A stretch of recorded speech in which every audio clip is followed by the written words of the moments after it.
Well, what do we got going on today? Well, we are going to talk about something that happens a lot, and it is when people have a personal auto policy, like people tend to do. Like I do. You know, like most of everybody in the room has one, and they carry passengers for a fee. Mm. Okay, so let's say you're giving somebody a ride and you charge them $10. Yeah. Okay. Okay. So there is an exclusion that's very important in every personal auto policy I've ever seen, and it's worded in different ways, but it excludes coverage if you are carrying passengers for a fee. It not only excludes liability, but it's in every section of the policy. Collision, personal injury protection, uninsured motorist. Your personal auto policy will not cover you if you're doing that.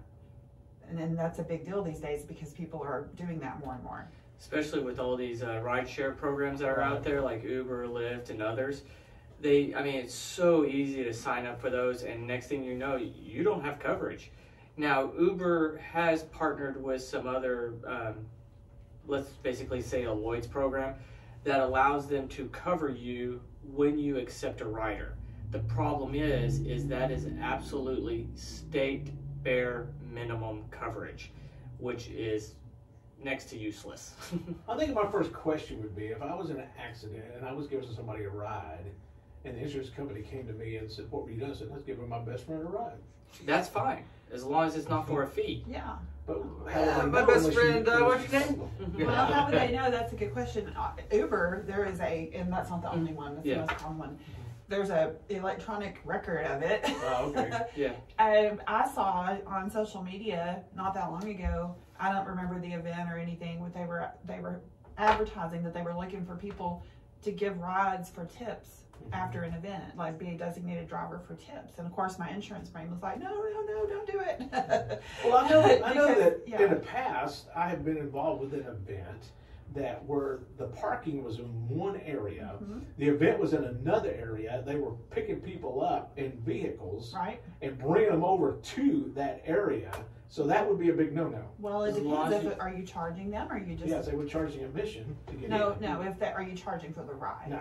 Okay. Then that's fine. Okay. I think back to Jake and Trisha's wedding, where they got married at a place that there wasn't very much parking, and one of your sponsors had a lot out Thank there. you, Mike. Yeah, Mike for the second had a one. lot at the lake, and people parked there, and we had people giving rides to the wedding and back and forth, and but we weren't charging. There was no money, So transferring. this So that is was not not an people issue. that set up a business, Yes. so to speak, Or- to say, or Yeah. say, hey, I'll give you a ride, you give me $5. Well, yeah, like I said, I saw the thing on social media where they were saying, come and get rides for tips, be a designated driver for tips. There's a record right there, that you wouldn't have coverage under your personal auto policy. And like I said, you wouldn't have any coverage if you backed into another car and damaged your vehicle. If you're carrying somebody for a fee, your policy's not going to cover even the damage to your auto. Those exclusions are pretty strong. So don't stick a sign on the side of your vehicle saying rides for tips or something like Exactly. that. Unless you have the right policy. Exactly, you can be covered for that. Just there's a way to endorse a personal auto policy. Most carriers won't do that, so you'd probably need a business auto policy. But talk to your agent before you do any of that. Absolutely. And then on the flip side, there's also delivery, which is for items. And that one is even more trickier because at least on the people for a fee, they just say no.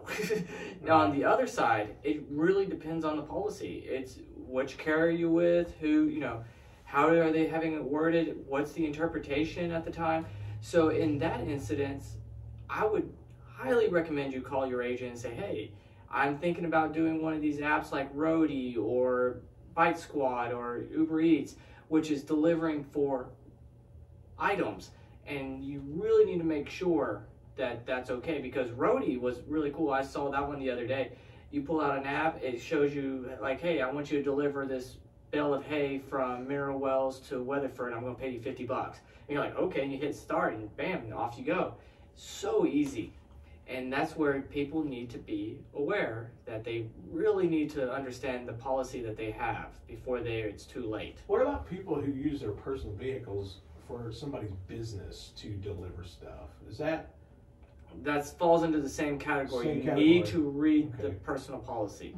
Check with your agent and see if there's coverage. Because I know there's a lot of pizza places that do this. A lot of other places, though, you'll stick a little light up sign on the top of your car and take off. So Like Brad said, don't wait till it's too late to find out if you have coverage.